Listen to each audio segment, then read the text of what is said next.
Hey guys, I just want you to follow Jay's bubble and see what's coming up with my African crown. See it? Ah.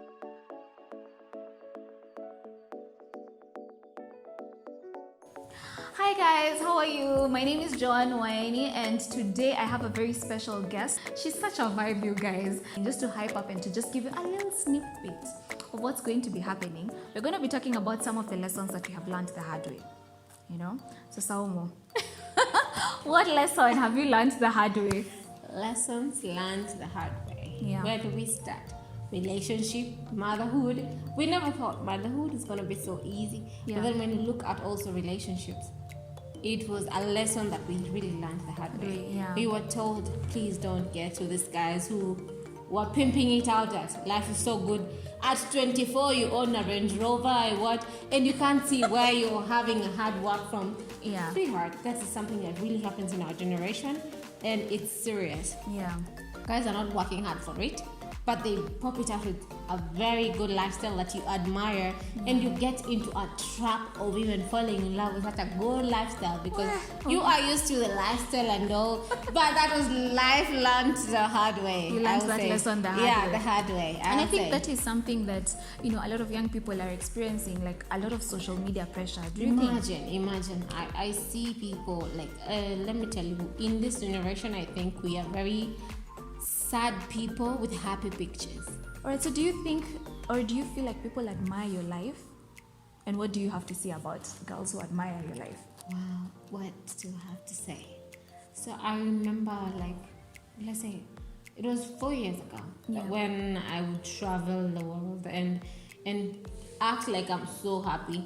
But so many things that used to happen is I was so sad and miserable. I didn't want to say what I was going through, the domestic violence, and I wanted to look happy and fit in the society, but now I don't even want to fit anymore. If I'm not happy, I'm not happy. And from the lesson I learned, I don't even want to look like I'm happy. If I'm not happy, I walk away. By the way, I don't care what they will judge me for. We have social media. They don't even judge. They don't even know the pain that people go through.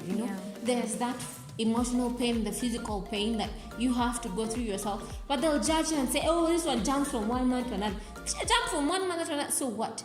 So you have to be there and be tormented. Nowadays women don't talk about it because you don't have to talk about what you go through. Unafaa kuvumilia as a woman. That was the culture back then.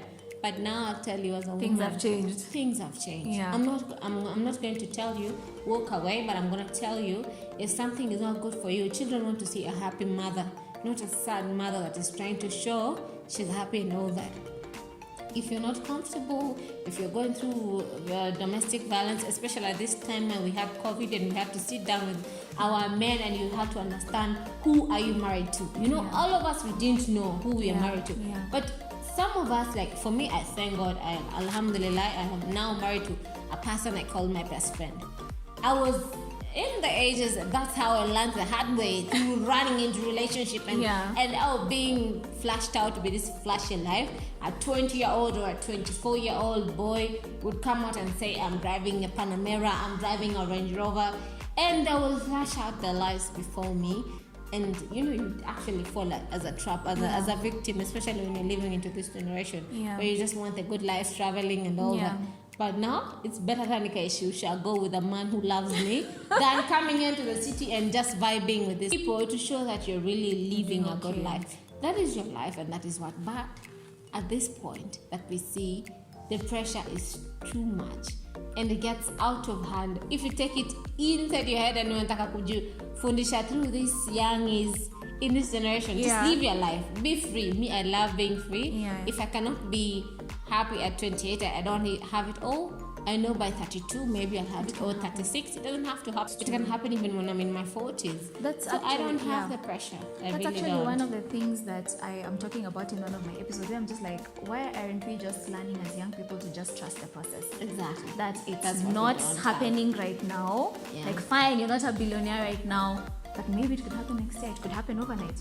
Maybe not. But just learning how to trust the process and stop looking at someone else's life and being like, do you think there are girls who want to have your life?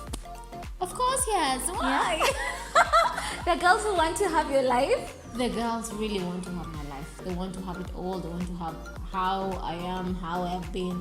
Let me tell you, there are times I used to smile before the camera and girls would admire my life. Yeah. And they would think I'm happy, but I wasn't happy. I was going through domestic violence. I was tormented, mental peace. I didn't have it at all. Yeah. This is one thing I've never shared anywhere else. It's the my first God. time Uh-huh. I want to share in my life before. I've never, ever. It's a secret that I'm really, I just want to be me and come out as I me. see it.